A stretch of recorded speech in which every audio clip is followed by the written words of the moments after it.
Welcome to Mindful Moments.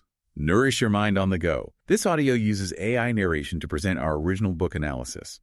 We're diving deep into Paul Johnson's A History of the American People today. It's not just your typical history book, the guy that just focuses on dates and battles.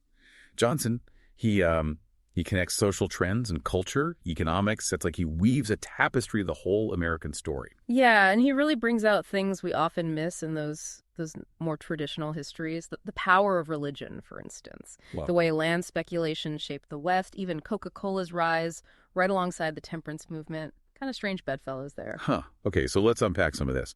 Johnson starts by comparing Massachusetts and Carolina, back in those early colonial days. On the surface, they might seem similar, but he reveals some pretty stark contrasts. Contrasts that, looking back, actually foreshadowed that whole north-south divide that would, define so much of American history later on. Exactly. Massachusetts under John Winthrop, that was a theocracy, straight up. Winthrop, he ruled with an iron fist, and everything daily life, it all revolved around religion. Wow. But Carolina, well, that had its roots in Barbados, right? So it was a slave-owning society from the get-go. You had a wealthy gentry class calling the shots, and religion, well, it was more like a social status symbol than a guiding principle for life. It's almost like those tiny differences at the start of a recipe, right? But they end up creating these wildly different dishes in the end. And speaking of influences, Johnson really digs into how religion, especially for those early settlers, shaped America. The Puritans, they believed in this whole individual interpretation of the Bible, which is interesting because it led to this fervent faith, but also a ton of dissent, almost like, the double-edged sword of social media today, right? Yeah, totally. It's a paradox, isn't it? This idea of individual interpretation, it fueled religious fervor for sure, but it also led to all these different Protestant sects popping up. And with that came this inherent tension, between religious liberty and the potential for, anarchy, I guess you could say. Right. You have thinkers like Nathaniel Ward arguing that there have to be limits on tolerance, and even John Winthrop, strict as he was, even he grappled with how much freedom can you give people before society falls apart? It's a question we're still asking ourselves today in a lot of ways. Absolutely. And then we head west with Johnson. He makes this really compelling case that land, from the very beginning, the acquisition of it, the westward expansion, it's all central to the American identity. But it's not just about the land itself, is it? It's about the speculators, those figures who saw opportunity and wanted to profit from it. Folks like Sir William Pulteney, Moses Cleveland. That's right. Johnson really highlights this dual nature of land speculation. On the one hand, it could lead to growth, economic development, building up the nation. But on the other hand, there was exploitation, hardship, people getting pushed aside in the name of progress. It's that classic American story, right? Risk and reward, pushing boundaries, sometimes paying the price. Now, as America's moving into the 19th century, we see this surge in industrial power, right? You think that lead to this national pride. But Johnson points out this really interesting thing. He calls it cultural cringing. Mm-hmm. Some Americans, folks like Washington Irving, they almost seem to, crave European approval, like they were still looking across the Atlantic for validation. It's true. But at the same time, you have figures like Ralph Waldo Emerson who championed this truly uniquely American identity. He was like, hey, let's shed those European influences. Let's embrace what makes us different, our own experiences, our own values. He was walking the walk too, wasn't he? Oh, yeah, absolutely. Emerson was a leader in that whole Lyceum movement, bringing educational lectures to towns across the country. It showed this uniquely American hunger for self-improvement, for always learning and growing. I love that. This desire to learn, to grow, coupled with that spirit of innovation. That's what would continue to shape American culture. Of course, we can't talk about American history without talking about slavery. Johnson acknowledges its central role in shaping American society, politics, everything, really. Absolutely. And he doesn't shy away from the brutality of it or the deep, deep divisions it caused. He examines the arguments from both sides, the pro-slavery and the abolitionist voices. You really get a sense of the moral and economic complexities of that time. Johnson highlights how much the South depended on slavery economically and how that dependence ultimately led to its downfall during the Civil War. It's a stark reminder that a system built on injustice can only last for so long. His discussion of slavery reminds us that history isn't just a collection of stories. It's a reflection of ourselves, our values, and our ongoing struggle to create a more just world. Moving deeper into the 19th century with Johnson, we find this celebration of American ingenuity.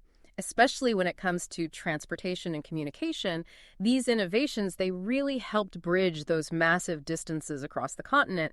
And in doing so, I think they really forged a distinct national identity, wouldn't you say? Oh, absolutely. It's the rise of the steamboat, right? Yeah. Johnson paints this vivid picture of life on the Mississippi. It's this bustling waterway just teeming with commerce and this fierce competition. He even quotes this description: someone called the river a slimy monster, a grave uncheered by any gleam of promise. Kind of a bleak picture here. But it's a good reminder that progress wasn't always, pretty or easy. But it was transformative for sure. The steamboat, for all its downsides, it connected people and goods like never before. It fueled westward expansion, economic growth, the whole thing. And Johnson doesn't just focus on the technology itself, does he? He captures that human element, too, the drama of those steamboat races. The crews frantically shoveling wood for fuel. It's more like an action movie than a history lesson. Exactly. Those details, they make history come alive. Johnson also explores this emergence of a uniquely American musical form, the piano rag, this fusion of African and Western traditions. And it originated from Black musicians playing on those out-of-tune pianos. They were often called, well, I'll just say inferior keys back then. It's incredible how they transformed a symbol of, Victorian respectability into something so new, so exciting. It was a form of musical rebellion, wasn't it? Mirroring those changing social dynamics in America at the time. Yeah, figures like Scott Joplin with his infectious melodies and those syncopated rhythms, they captured the energy of a nation on the move. American culture, it's always been a melting pot, right? This dynamic mix of tradition and innovation. Speaking of a nation on the move, Johnson takes us through the roller coaster of the 20th century, touching on key moments like the Progressive Era, the Roaring Twenties, the Great Depression, and the Cold War. It's amazing we see America's ability to adapt, to reinvent itself, even in the face of adversity. Larger-than-life figures emerged during this time too, don't they? Like Theodore Roosevelt, the Rough Rider president. He really embodied that American vigor, wouldn't you say? Oh, yeah, absolutely. And Franklin D. Roosevelt, steering the nation through the Depression and World War II. These leaders, along with figures like Harry Truman, they shaped America's political landscape, its role in the world, its evolving national identity. It's a testament to that resilience of the American spirit, isn't it? That ability to confront challenges and emerge stronger on the other side. It really is. Johnson highlights an often overlooked aspect of this era, too: the surprising influence of Southerners in shaping 20th century America. Oh, really? Like how so? Well, take William Gibbs McAdoo, for example.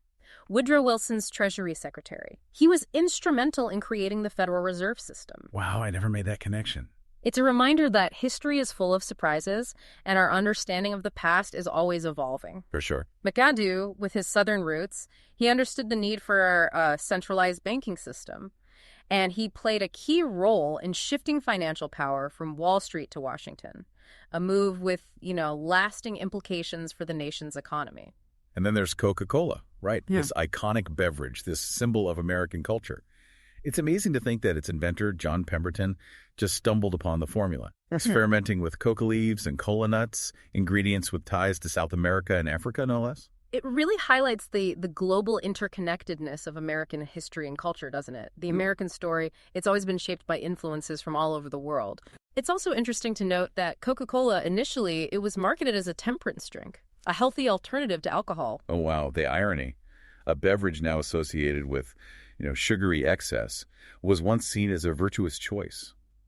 Those shifting perceptions, they remind us that even the most enduring cultural symbols can evolve, take on new meanings over time. They really do. Johnson also dives into that complex history of prohibition, another attempt to legislate morality that, ultimately backfired. He highlights those unintended consequences, like the rise of organized crime and the empowerment of, immigrant communities who controlled the illicit liquor trade. A cautionary tale about the limits of government intervention, right? And the unpredictable nature of social change. Exactly. Historical events, they often have these ripple effects far beyond their intended targets, shaping the social and cultural landscape in ways we could never predict. That's for sure. As we approach the end of the 20th century with Johnson, we see an America that's both triumphant and troubled. He explores the rise of consumer culture fueled by, mass production and advertising, a culture that brought material abundance, yes, but also a sense of unease about its impact on traditional values. He also delves into the civil rights movement, doesn't he? that struggle for racial equality, which exposed some deeply rooted injustices within American society. He does. The landmark Brown v. Board of Education decision, which desegregated schools, and the rise of affirmative action policies, those are key moments in this struggle. They are, but he also acknowledges those complexities, the controversies surrounding those policies, the debates about quotas, reverse discrimination, things that still resonate today. Right. Progress, it's rarely a straight line. Even the best-intentioned efforts to address social problems, they can lead to unintended consequences. And these ongoing debates about fairness and equality. That's so true. Johnson's willingness to grapple with those complexities, the contradictions of American history, it allows him to present a balanced, nuanced view of the forces that have shaped this nation. And Johnson, he doesn't shy away from those political scandals either. You know, the ones that really rocked America in the late 20th century. He dives right into Watergate, which of course led to Nixon's resignation. It's a story that, honestly, it still has the power to, captivate, but also kind of terrify me, you know? Yeah, it's a stark reminder that power corrupts, and even the highest office isn't immune.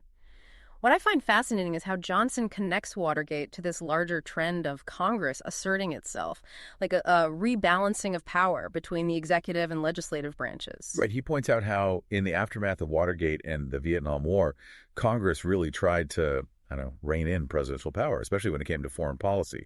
That shift is still shaping American politics today. But it wasn't just political upheaval. Johnson also explores those economic challenges of the 1970s, stagflation, the oil crisis, things like that. It was a time of anxiety for sure, a stark contrast to that post-war boom. And those economic struggles, they fueled this disillusionment with the political establishment, which paved the way for someone like, Ronald Reagan. Reagan, with his message of smaller government, individual empowerment, he really captured the national mood at the time, ushered in a new era of conservative politics. But, as Johnson points out, even Reagan wasn't immune to scandal. The Iran-Contra affair, while maybe not as damaging as Watergate, it showed that those temptations of secrecy, of executive overreach, they're always lurking. Always there, yeah.